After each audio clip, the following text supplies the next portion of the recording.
রায়গঞ্জে প্রাক্তন সাংসদ দেবশ্রী চৌধুরীর তত্ত্বাবধানে ও কোল ইন্ডিয়া অর্থানুকূল্যে কালিয়াগঞ্জ ভারত সেবাশ্রম সংঘের মাধ্যমে একটি লাইফ সাপোর্ট অ্যাম্বুলেন্স পরিষেবার শুভারম্ভ হলো। এলাকাবাসীর চিকিৎসা পরিষেবায় এই অ্যাম্বুলেন্স বিশেষ সুবিধা প্রদান করবে। ফিতে কেটে উদ্বোধন করেন রায়গঞ্জ লোকসভা কেন্দ্রের সাংসদ কার্তিক চন্দ্রপাল। এদিনের এই উদ্বোধনী অনুষ্ঠানে উপস্থিত ছিলেন ভারত সেবাশ্রমের স্বামীজি জ্যোতির্ময়ানন্দ মহারাজ সহ আশ্রমের কার্যকর্তারা। অ্যাম্বুলেন্সটি ডোনেট করেছে কোল ইন্ডিয়া, তাদের সিএসআর ফান্ড, যেটা কর্পোরেট সোশ্যাল রেসপন্সিবিলিটি, তার ফান্ড থেকে কোল ইন্ডিয়া দিয়েছে।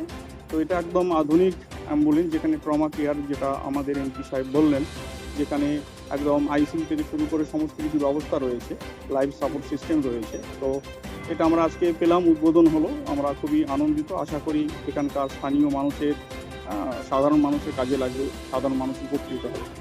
এখন বহু পূর্বেই দেবশ্রী চৌধুরী উদ্যোগ নিয়েছিলেন এবং তার হাত দিয়েই এটা স্যাংশন হয়, তাই আমরা তার সম্মানার্থে তার নামটা আমরা রেখেছি।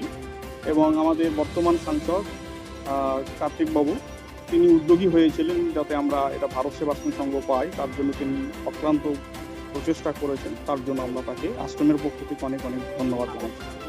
এই অ্যাম্বুলেন্সটা আপনারা জানেন যে কালিয়াগঞ্জের বিশিষ্ট সমাজসেবী আমাদের সন্তোষ দা, আমরা বেসিক্যালি সন্তোষ দাকেই এটার ভার অর্পণ করব ভেবেছি, যে সন্তোষ দাই এটা দেখবেন, আর আমরা তো সঙ্গে থাকছি। আমাদের ভারত সেবাশ্রম সংঘ শুধু শিক্ষা বা আমাদের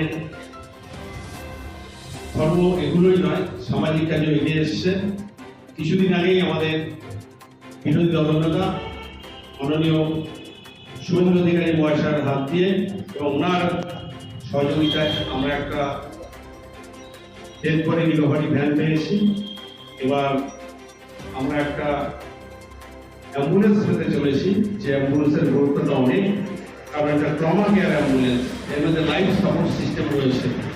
আমাদের রায়গঞ্জের প্রাক্তন সাংসদ দেবশ্রী চৌধুরী মহাশয়ের প্রচেষ্টায় এবং কোল ইন্ডিয়ার অর্থানুকূলে আমরা এই অ্যাম্বুলেন্সটা পেয়েছি।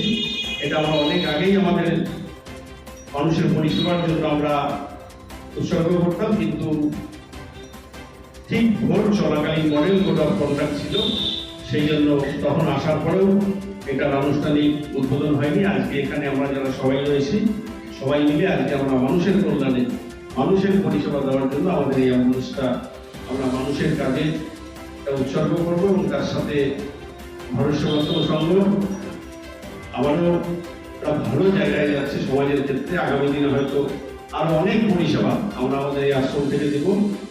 আপনাদের সার্বিক সহযোগিতা সবসময় কামনা করি আমরা, এবং তার সাথে আমিও একজন ভারত সেবাশ্রম সংঘের ভক্ত হিসাবে, সদস্য ঠিক বলবো না, সদস্য অনেক বড় জায়গা হয়, আমি পাশে আছি এবং থাকবো। এবং তার সাথে আমরা যাতে মানবিক কল্যাণে আরো এগিয়ে যেতে পারি, কারণ মহারাজ অক্লান্ত পরিশ্রম করে যেভাবে দূর দূরান্ত ছুটে আশ্রমের জন্য, সাধারণ মানুষের জন্য কাজ করে যাচ্ছে, তার সাথে আমাদের মাতৃমণ্ডলী আশ্রমের যারা কর্মধার রয়েছেন বা কার্যকর্তা রয়েছেন, আগামী দিনে আমাদের লক্ষ্য আমাদের স্কুল, সেটা নিয়ে অলরেডি আমাদের প্ল্যান চলছে। আমরা আশা করি যে আগামীতে আমরা স্কুলটা নিয়ে যে আমাদের চিন্তা ভাবনা, সেটা আমরা সফল হব। গুরু মহারাজের আশীর্বাদ চাই।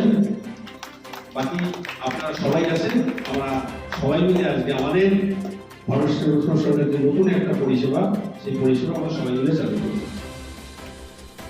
নিজস্ব সংবাদদাতা, খবর কালিয়াগঞ্জ।